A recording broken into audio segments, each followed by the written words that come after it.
Thanks, Adam. Um, Hi, everyone. My name is Dan. I'm the UX writer at Atacama, and today I'm not going to talk about UX writing, but rather about writing a company newsletter. So I'm going to talk about what was happening that kind of inspired us to write this, or start writing this newsletter, what we've been doing so far, what works well, what doesn't work, to give you kind of an overview of best practices, and also tell you what's going on right now and talk about some suggestions for future. So what was happening? Atacama, the company was growing and it was changing. The structure was changing from smaller teams to larger teams, from people that were general to very specialized people. The leadership was changing. We used to be a very flat level company, and many more levels of managements were introduced in between. The culture was changing all along. We changed our values, we changed the logo and the way we work essentially. And together with everything, processes had to change as well. It was kind of hard to keep up with all the changes, so we were witnessing very similar features being designed and also developed differently. We saw different approaches being taken to similar issues or similar problems. And we just saw an overall lack of communication and synchronizations like across different teams. You could call it very much going towards siloed work. So how we were growing with it. This is some of the measures that we took as the product design or product experience team. Hiring a UX writer is one of them, because UX writer with a central role can really help integrate and align the design features across the company. Another one is having the design system. We started a few years ago, but actually not long ago, this October, we went public with it. So if you just go to flamingo.atacama.com, you can see it for yourself, how it looks and what we do. We also started various design review processes and many various sync meetings and so on. But I'm not going to talk about any of these. I'm going to talk about the platform for communication and synchronization that we started to work on. We started with an internal company newsletter. I know it doesn't sound very fancy. Probably lots of companies do it. It doesn't mean that you have to do it. They're definitely not necessary. And we knew about all of this, so we kind of wanted to harness our UX skills to actually do it properly from the very start, because we didn't want to add to the information explosion that was already happening in the company, like people being overloaded with info. So this is what we've been doing and how. We started with morning product filter. It was called morning product filter because we published it in the morning. Product because we really talked about the product features, not really about development. And filter because we tried to filter really what was important. At the time when it started, it had 3 sections: product design, UX research, and UX writing. And the objectives are to really tell the company what we're working on, promote transparency on currently made features to prevent silos and surface issues to help align different teams across the company. We did about 20 volumes like this, and then we had some company changes. We actually got more teams. We acquired also documentation and also the Flamingo design system.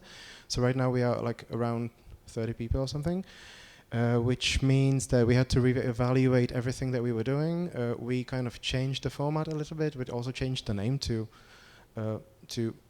honor the new name. So right now it's called Product Experience Filter because the whole team of people is called Product Experience. We also did a first research study, which was organized semi-structured interview with around 8 people to discover what people actually need and what we should focus on. And then we made some adjustment in format and content. So right now it looks like this. You can see this should really have the wow effect of really seeing the 64 issues in Notion. So the current volume is 64. We've been doing it weekly for more than 1.5 years.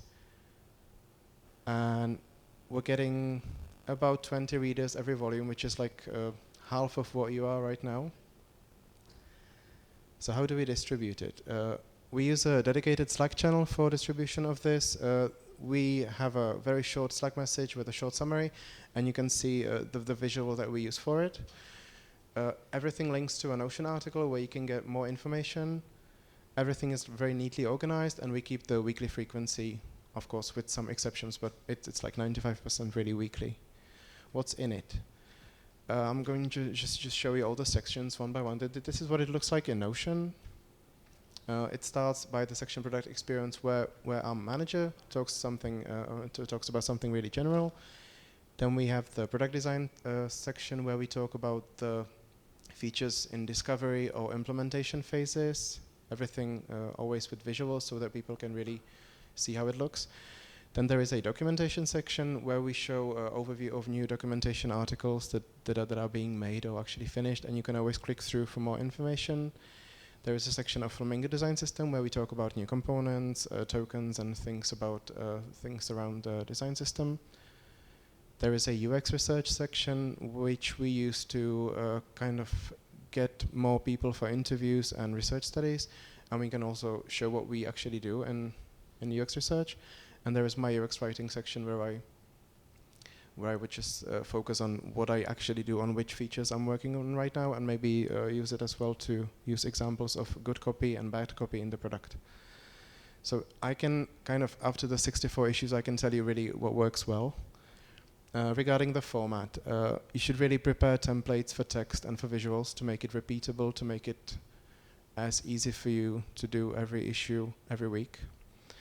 You should select a good name and the format and just keep using them for some time. So you should not really make many quick changes. You can do small gradual changes, small adjustments in format, but you should not do it very often, and you should not make very big breaking changes often, because just people get confused, people get lost, people forget about your existence and so on. You really need to be organized, consistent, and you need to be reliable for your users as well as your co-authors.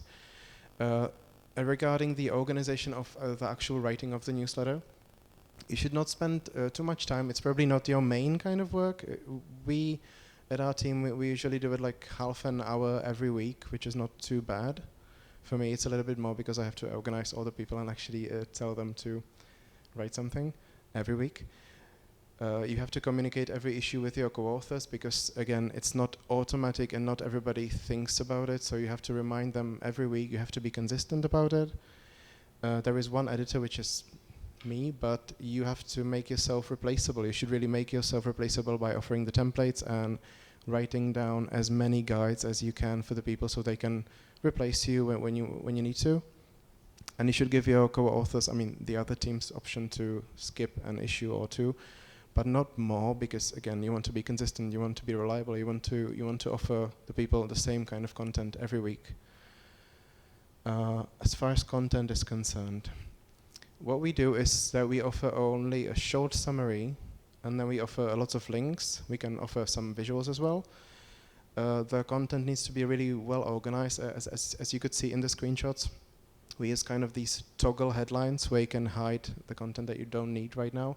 And if you are interested, you can just toggle it, open it, and then even click through for more links. Images and videos are really good, but only the good quality images and videos. Like it needs to be understandable to virtually everyone who sees the image.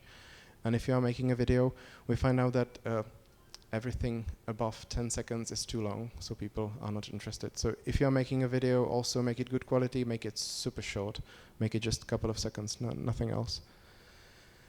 This is about the audience. I see my emoji is missing.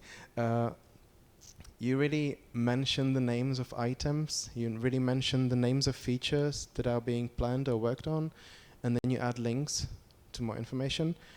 You should not really report your work, because actually what we found out in the company, other teams, they just assume that you are doing your job. They assume that you are working. They don't look for any problems. So it's not really about reporting. They're only interested in what they could be synchronized more and like really what's generally happening in the company.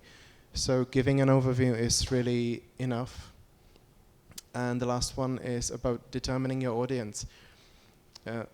As usual, with everything that UX does, you need to start by first determining your audience. In this case, I'd really recommend to narrow down, to make it rather narrow than wider. I can show you also what doesn't work.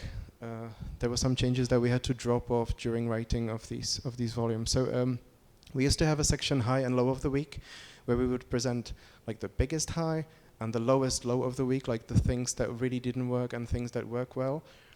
but it's really difficult to keep up because not every week has a really big high, so you can't be very much consistent in it. And it's really impossible in a company, probably in Czech Republic, to point at something that doesn't work and not actually offend people. It tends to backfire really quickly, and it just doesn't make a really, it doesn't co-create a good atmosphere in the company. So we dropped it very soon. Slack notifications don't work because people are really annoyed with them. People get angry. It makes the whole thing really unpopular because people get distracted during their work. I don't know how many of you use Slack, but it means that essentially you can alert the whole company that you have a new company newsletter, so not everybody is really digging into it. It was the most common reason why people were leaving the channel with publication. Relying on others to edit doesn't work either. Like I said before, there is only one editor. You can make yourself replaceable, but it's not automatic. Like when you want to be replaced, like for example, when you are on holiday for one or 2 weeks or something, they can help you out, but you need to appoint someone. So it always needs to be one responsible person for every issue. It actually didn't happen that someone would set up the issue like empty during the whole 64 volumes that we've done so far. It's also important to think about the long distance when you start, because this is going to be a very long distance thing if you want to be reliable and readable. And other things that doesn't sadly work is inviting other teams. Unless their manager, their lead, is on board with you and writing the newsletter, it's virtually impossible to get them to contribute to your newsletter. So this doesn't work. It's impossible or just difficult to organize and maintain. It just takes too much time because people are essentially busy with their own work, so they will not try and help you with your own endeavors. And one of the last things that doesn't really work is reporting the product work by numbers. I think this can work maybe for developers or very technical people more, but it's really difficult to keep numbers for product. It's hard to calculate the product work, to make it presentable and to make it actually make some sense. And it's difficult to consistently keep the statistics every week, so we dropped it as well. Now I'm going to show you what's going on right now. So there were some recent changes in October 2023. So just now there was some strategic and reorganization changes coming in the company. Again, during every big reorganization of the company, everybody is reevaluating what we do. We were not really happy with the reading rate. Like I said, 20 people was not enough for us. So we organized a survey research study to discover what's wrong with the newsletter. We had about 59 answers, which we made like 15% confidence rate, which is not too bad. It's like 10% of the company. And then we analyzed and combined the results of both research studies. You can see the common topics from the results. People very often say that they are too busy, and Slack is flooded with information. They keep saying that the newsletter is too detailed, so you have to make it really shorter. Many read only the summary on Slack. And some people would appreciate wider scope with actually focused on product features rather than just the product design and UX research and so on. Some people actually missed or forgotten it about its existence because it's, I mean, like I said, it's distributed in a separate Slack channel. So what are my newest suggestions for the format? Use only Slack for publishing, because many people are just happy with it. Write only a list of features and add links for more info, which means actually get rid of Notion at all. Just use Notion for writing it. And organize the list by features, not by teams. So again, make it really focused on the product and product features. We'd like to also change the distribution to lower the frequency. It doesn't even have to be regular, probably. It just have to be in a reliable place. We will never use notifications again because again it's annoying, and we will use the general channel to publish. General is the only channel where all the people working in Atacama are. So it's now right like around 550 people. And the last thing is to narrow down the audience. You should really, we decided to really focus on pre-sales, on sales and support, because these are the people that really need the overview of features. And we will not focus on development or cloud op or DevOps because they are hard to target and they're actually not that interested in the wider overview of features. And we want to keep doing the right thing because we think it's really valuable, it's worthwhile. So we want to keep publishing in order to stay reliable. It helps the readers to get some overview, and because we get good feedback. Now I'm going to show you the feedback that we got, which makes us happy. Martin is a CPTO of the product. Just read the new design newsletter. Kudos for publishing. It is awesome. This is the former CEO of the company actually writing that he likes the PX updates and they'd like to try to apply the PX newsletter style to like updating the whole company. And these are some of the comments that we got from the research study. So this one is a salesperson. He says it's interesting and useful to see for me what's going on in other teams, so I welcome such initiatives. And that it seems short enough to read on a busy workday. Product manager says that overview is great. And product designer says that it took him a while to start reading it, but now it finds it super useful. Now, getting back to this week, we just had an offsite. It was a product experience offsite event. We had lots of time to discuss things, and I also presented these very slides to the team in person. We talked about suggested changes, and we discussed also the value it brings to us and the value it brings to the company. And we made a mature and reasonable decision to kill it. So number 64 is actually the last product experience filter. Like in the end, we find that we made our best efforts. We used research and discussed it like very adult people. We made a common decision not to invest more time because it was just not worth enough for us at this point of time. But we did learn a lot along the way. This is why I could present you with the best practices and the worst practices. And we still think it was really worth it, although we will not continue currently right now. That's it. Thank you. I'd be happy for any answers, if you questions, if you have them.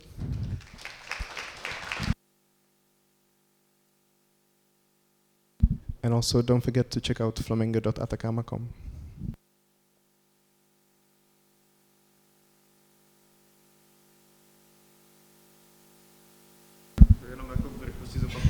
So yeah, can you talk a little bit about how the newsletter helps with the adoption of the Flamingo, of the design system in the company? Flamingo design system, not actually very much. Like, I mean, based on what I'd said, front-end developers are not really interesting very much in these kinds of newsletter because they have their own front-end circle. So actually, they get more technical updates, during their own meetings and so on. So this is really the design system that's really more for visibility into the larger company, like actually showing the pre-sales and sales that we exist. And the very big reasons why we even talk about it is accessibility, because accessibility is done, of course, on the design system level. So we can, at least they can use it as a selling point, actually, that we say that we really think about it. And yep. We have 3 questions. The most voted one was, when you write what you are working on, is it what you plan or what is finished? Oh, it's both. The classical style is like last week and this week. So we would say what we finished last week, and we would say what we are going to do this week. Not very. It's another roadmap. It's just like the presence. Second question, how many people follow the Slack channel and the Notion page? What percentage of the company is that? In the channel, there's like a half company. It's like more than 250 people. And it would be around 20 people reading each issue. Some of them change. Some of them keep actually very much reading every issue. So, yeah. Third question, is the Slack message automatic or do you write it manually? The Slack message is mostly copy-pasted from the last week, like I said, but I would only write, actually just replace the link to the current issue and then just write a short summary which I copy already from the visual, so it's as automatic as it could be, I guess. The last question here. When you build it, is there a replacement or are you happy with being siloed? Yeah, there is no replacement, but we are kind of waiting for the higher management to decide what they want to do against the siloed work, because this is something that we don't want to continue on our own anymore. But if there was like if there was an effort to try and make actual product newsletter with product management and like higher overview of features, then we would definitely get back into action and work on it again. But right now it just doesn't make, it doesn't give us as much value as we would like. So no more questions in the app. Any more questions here? Thanks for the questions. They were really practical. Like, I couldn't have covered everything in the presentation, but it all makes sense here. Thank you.